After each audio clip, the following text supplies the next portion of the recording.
நியாயாதிபதிகள் அதிகாரம் 18. அந்நாட்களில் இஸ்ரவேலிலே ராஜா இல்லை. தான் கோத்திரத்தார் குடியிருக்கிறதற்கு தங்களுக்கு சுதந்திரம் தேடினார்கள். அந்நாள் வரைக்கும் அவர்களுக்கு இஸ்ரவேல் கோத்திரங்கள் நடுவே போந்த சுதந்திரம் கிடைக்கவில்லை.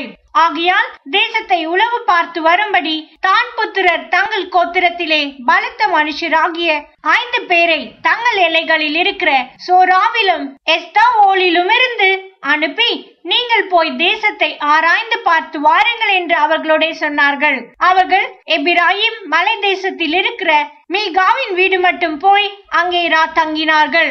அவர்கள் மீகாவின் வீட்டு அண்டையில் இருக்கையில் லேவியனான வாலிபனுடைய சத்தத்தை அறிந்து அங்கே அவனிடத்தில் போய், உன்னை இங்கே அழைத்து வந்தது யார்? இவ்விடத்தில் என்ன செய்கிறாய்? உனக்கு இங்கே இருக்கிறது என்ன என்று அவனிடத்தில் கேட்டார்கள். அதற்கு அவன், இன்னபடி மீகா எனக்கு செய்தான், எனக்கு சம்பளம் பொருந்தினான், அவனுக்கு ஆசாரியனானேன் என்றான். அப்பொழுது அவர்கள் அவனை நோக்கி, எங்கள் பிரயாணம் அனுகூலமாய் முடியுமா என்று நாங்கள் அறியும்படி தேவனிடத்தில் கேள் என்றார்கள். அவர்களுக்கு அந்த ஆசாரியன் சமாதானத்தோட போங்கள், உங்கள் பிரயாணம் கர்த்தருக்கு ஏற்றது என்றான். அப்பொழுது அந்த 5 மனுஷரும் புறப்பட்டு லாயிசுக்கு போய் அதில் குடியிருக்கிற ஜனங்கள் சீதோனியருடைய வழக்கத்தின் படியே பயம் இல்லாமல் அமெரிக்கையும் சுகமுமாய் இருக்கிறதையும், தேசத்திலே அவர்களை அடக்கி ஆள யாதொரு அதிகாரியும் இல்லை என்பதையும், அவர்கள் சீதோனியருக்கு தூரமானவர்கள் என்பதையும், அவர்களுக்கு ஒருவரோடும் கவை காரியம் இல்லை என்பதையும் கண்டு சோராவிலும் எஸ்தாவோவிலும் இருக்கிற தங்கள் சகோதரிடத்திற்கு திரும்பி வந்தார்கள். அவர்கள் சகோதரர், நீங்கள் கொண்டு வருகிற செய்தி என்ன என்று அவர்களை கேட்டார்கள்.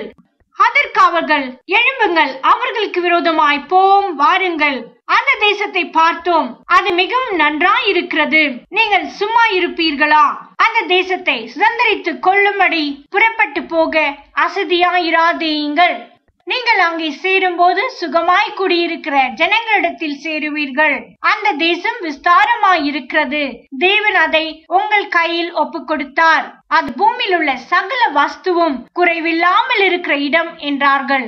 அப்பொழுது சோராவிலும் எஸ்தாவோலிலும் இருக்கிற தான் கோத்திரத்தாரில் 600 பேர் ஆயுத பாணிகளாய் அங்கிருந்து புறப்பட்டு போய் யூதாவில் உள்ள கீரியாத் யாரீமிலே பாளையம் இறங்கினார்கள். ஆதலால் அது இந்நாள் வரைக்கும் மக்னிதான் என்னப்படும். அது கீரியாத் யாரீமின் பின்னாலே இருக்கிறது. பின்பு அவர்கள் அங்கே இருந்து எபிராயிம் மலைக்கு போய் மீகாவின் வீடு மட்டும் வந்தார்கள். அப்பொழுது லாயிசின் நாட்டை உளவு பார்க்க போய் வந்த 5 மனுஷர் தங்கள் சகோதரரை பார்த்து, இந்த வீடுகளில் ஏபோத்தும் சுரூபங்களும் வெட்டப்பட்ட விக்கிரகமும் வார்ப்பிக்கப்பட்ட விக்கிரகமும் இருக்கிறது என்று உங்களுக்கு தெரியுமா? இப்போதும் நீங்கள் செய்ய வேண்டியதை யோசித்துக் கொள்ளுங்கள் என்றார்கள். அப்பொழுது அவ்விடத்திற்கு திரும்பி மீகாவின் வீட்டில் இருக்கிற லேவியனான வாலிபனின் வீட்டிலே வந்து அவனிடத்தில் சுக செய்தி விசாரித்தார்கள். ஆயுத பாணிகளாகிய தான் புத்திரர் 600 பேரும் வாசற்படியிலே நின்றார்கள். ஆசாரியனும் ஆயுத பாணிகளாகிய 600 பேரும் வாசற்படியிலே நிற்கையில், தேசத்தை உளவு பார்க்க போய் வந்த அந்த 5 மனுஷர் உள்ளே புகுந்து வெட்டப்பட்ட விக்கிரகத்தையும் ஏபோத்தையும் சுரூபங்களையும் வார்ப்பிக்கப்பட்ட விக்கிரகத்தையும் எடுத்துக்கொண்டு வந்தார்கள். அவர்கள் மீகாவின் வீட்டிற்குள் புகுந்து வெட்டப்பட்ட விக்கிரகத்தையும் ஏபோத்தையும் சுரூபங்களையும் வார்ப்பிக்கப்பட்ட விக்கிரகத்தையும் எடுத்துக்கொண்டு வருகிற போது ஆசாரியன் அவர்களை பார்த்து, நீங்கள் செய்கிறது என்ன என்று கேட்டான். அதற்கு அவர்கள், நீ பேசாதே, உன் வாயை மூடிக்கொண்டு எங்களோட கூட வந்து எங்களுக்கு தகப்பனும் ஆசாரியனுமாயிரு.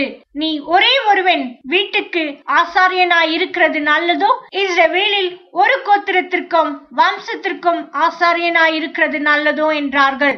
அப்பொழுது ஆசாரியனுடைய மனது இதமியப்பட்டு அவன் ஏபோத்தையும் சுரூபங்களையும் வெட்டப்பட்ட விக்கிரகத்தையும் எடுத்துக்கொண்டு ஜனங்களுக்குள்ளே புகுந்தான். அவர்கள் திரும்பும்படி புறப்பட்டு பிள்ளைகளையும் ஆடு மாடுகளையும் பண்டம் பாடிகளையும் தங்களுக்கு முன்னே போகும்படி செய்தார்கள். அவர்கள் புறப்பட்டு மீகாவின் வீட்டை விட்டு கொஞ்ச தூரம் போன போது மீகாவின் வீட்டிற்கு அயல் வீட்டார் கூட்டம் கூடி தான் புத்திரரை தொடர்ந்து வந்து அவர்களை பார்த்து கூப்பிட்டார்கள். அவர்கள் திரும்பி பார்த்து மீகாவை நோக்கி, நீ இப்படி கூட்டத்துடன் வருகிற காரியம் என்ன என்று கேட்டார்கள்.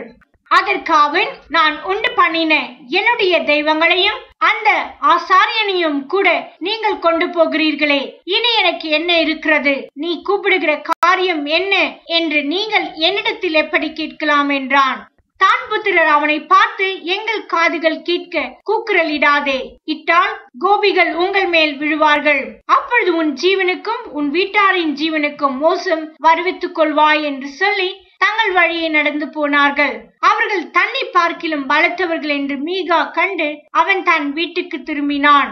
அவர்களும் மீகா உண்டு பண்ணினவைகளையும் அவனுடைய ஆசாரியனையும் கொண்டு போய் பயமில்லாமல் சுகமாயிருக்கிற லாயீஸ் ஊர் ஜனங்களிடத்தில் சேர்த்து அவர்களை பட்டய கருக்கினால் வெட்டி பட்டணத்தை அக்னியால் சுட்டெரித்து போட்டார்கள்.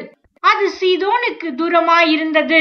வேறே மனுஷரோடு அவர்களுக்கு சம்பந்தம் இல்லாமலும் இருந்தபடியால் அவர்களை தப்புவிப்பார் ஒருவரும் இல்லை. அந்த பட்டணம் பெத்ரேகோபுக்கு சமீபமான பள்ளத்தாக்கில் இருந்தது.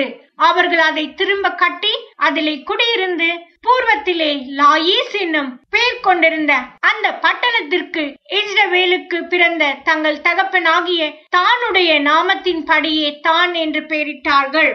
அப்பொழுது தான் புத்திரர் அந்த சுரூபத்தை தங்களுக்கு ஸ்தாபித்துக் கொண்டார்கள்.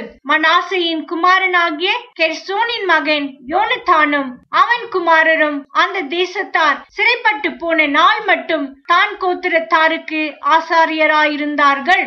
தேவனுடைய ஆலயம் சீலோவில் இருந்த காலம் முழுதும் அவர்கள் மீகா உண்டு பண்ணின சுரூபத்தை வைத்துக் கொண்டிருந்தார்கள்.